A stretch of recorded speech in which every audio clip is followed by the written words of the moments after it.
तो hey guys, welcome back to the channel. तो इस पर्टिकुलर वीडियो में हम बात करने वाले हैं एक्सरसाइज 8.3 के क्वेश्चन नंबर सेकंड की।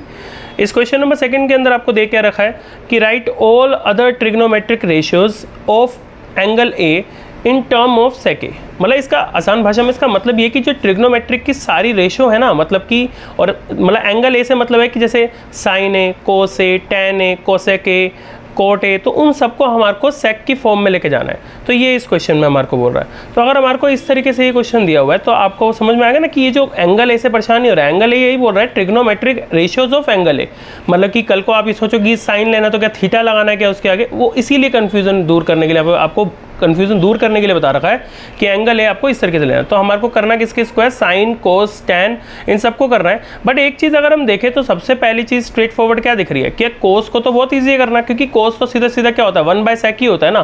तो ये तो ऑलरेडी कन्वर्टेड ही है, तो इसमें कुछ करना ही नहीं है।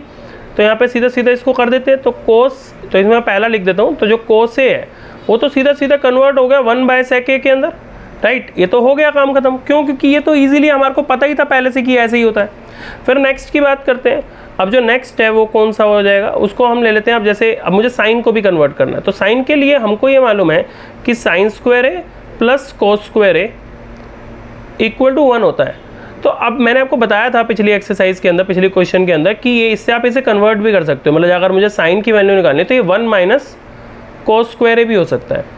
तो अगर ये इस तरीके से हो सकता है तो अब मुझे क्या है, साइन की वैल्यू निकालनी है। अभी हमने पिछले क्वेश्चन में समझा था कि आपको स्क्वायर नहीं चाहिए, आपको तो साइन की वैल्यू चाहिए। तो साइन की चाहिए होती है तो ये उधर अंडर रूट में चला जाता है। तो जब अंडर रूट में चला जाएगा तो ये क्या हो जाएगा, 1 माइनस जो मतलब कि ये हो जाएगा कोस स्क्वायर है ना। लेकिन हमारे को निकालना किसकी फॉर्म में है, हमें निकालना तो सेक की फॉर्म में है ना। और ये तो क्या है, कोस है, तो इसको सेक चेंज करेंगे। तो उसको चेंज करने के लिए हम क्या करेंगे, इसको आप बस सेक की फॉर्म में चेंज कर दो, लेकिन स्क्वायर जरूर लगाना है, ठीक है। क्यों? क्योंकि इस पे स्क्वायर है तो इस पे भी स्क्वायर आएगा। अब ऐसे नहीं छोड़ सकते। मैंने आपको पिछले भी क्वेश्चन में भी बताया था कि जब नीचे दिया हुआ है और आप एलसीएम का ऑप्शन है तो आप एलसीएम लेके ही छोड़ोगे, ऐसे नहीं छोड़ोगे। तो नीचे इसको सेक स्क्वायर है एलसीएम, फिर एलसीएम कैसे, सेक स्क्वायर है इंटू 1, तो सेक स्क्वायर आ गया, फिर क्रॉस मल्टीप्लाई, तो यहाँ पे भी आ गया सेक स्क्वायर है, और 1 को 1 से किया तो 1। तो ये इस तरीके से ये पूरा हो गया, ठीक है। और आप चाहो तो ये स्क्वायर से अंडर रूट भी काट सकते हो, मतलब वो भी कर सकते हो, बट इतना ही आपका पूरा हो गया। तो ये आपका साइन ए जो है वो सेक ए की फॉर्म में आ गया। अब बात करते हैं किसकी, टैन की। तो टैन को कन्वर्ट करने के लिए इसमें मैं थर्ड डाल देता हूँ। तो टैन को कन्वर्ट करने के लिए पहले हमें एक आइडेंटिटी यूज़ करनी पड़ेगी, tan square A plus 1 equal to sec square है, ये वाली आइडेंटिटी होती है।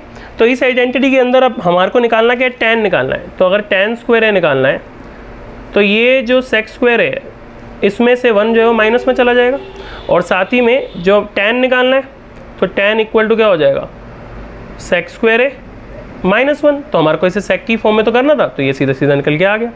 अब बात करते हैं फोर्थ नंबर की। तो पहले कोसेक निकाल लेते हैं। तो कोसेक के अंदर क्या है, कोसेक के कितना होता है, 1/sin होता है, ये हमें पढ़ा हुआ है। अब कोसेक 1/sin होता है। तो अब इसको ना आपको ज़्यादा सोचने की जरूरत नहीं है, हमने ऑलरेडी साइन की वैल्यू निकाल रखी है, राइट। तो आपको बस वो साइन की वैल्यू यहाँ पुट कर देनी है, ठीक है। मतलब जब एक बार जो चीज़ ऊपर निकल जाती है बार बार करने की जरूरत नहीं है कि अब आप साइन को फिर से खोल के दिखाओ, वो सब करने की जरूरत नहीं है। आप सीधा सीधा यहाँ पर जब वो इस तरीके से वैल्यू डालो, यहाँ पर जैसे वहाँ पर दे रखी थी कि सेक स्क्वायर है -1 अपॉन सेक ए। मैं डायरेक्ट सेक ए लिख रहा हूँ क्योंकि स्क्वायर से अंडर रूट कैंसिल हो जाएगा, तो ये ऊपर चला जाएगा। भाई हमें पढ़ा है ना, पीछे भी हमने पढ़ा था कि जब नीचे वाले जो नंबर होते हैं डिनोमिनेटर के अगर फ्रैक्शन होती है तो ऊपर जाती है तो रेसिप्रोकल हो जाती है, तो ऊपर जाके 1 से मल्टीप्लाई हो भी जाएगी तो भी सेम ही रहेगी। तो ये क्या हो गया, ये इस तरीके से आपका आ गया सेक स्क्वायर ए -1, ठीक है। Sec A upon under root sec square A -1, ये आपका किसका आ गया, ये आपका आ गया कोसेक का।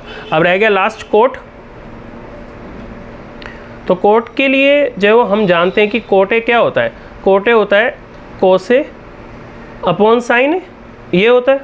अब ये दोनों ही हम निकाल चुके हैं क्वेश्चन में। देखो कोस ए वहाँ पे ये रहा और साइन ए ये रहा, है ना, साइन ए ये रहा। तो आप दोनों को बस इसमें पुट करो, कुछ भी अलग करने की जरूरत नहीं है। तो कोस ए की वैल्यू कितनी होती है, 1/sec होती है, तो वो डाल दी यहाँ पे, अपॉन इसकी वैल्यू क्या है, अब इसकी वैल्यू है इसी तरीके से यही वाली वैल्यू पुट कर देते हैं।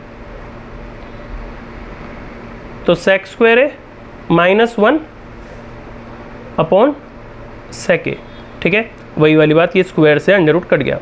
फिर अब आगे क्या है, आगे ये ऊपर जाएंगे तो ऐसे उल्टे हो जाएंगे, मतलब कि ये रेसिप्रोकल हो जाएंगे। तो 1/sec a into sec a upon under root में sec स्क्वायर a -1, ये यहाँ आ गया और ये ऊपर चला गया और ये एज इट इज़, ठीक है, sec a।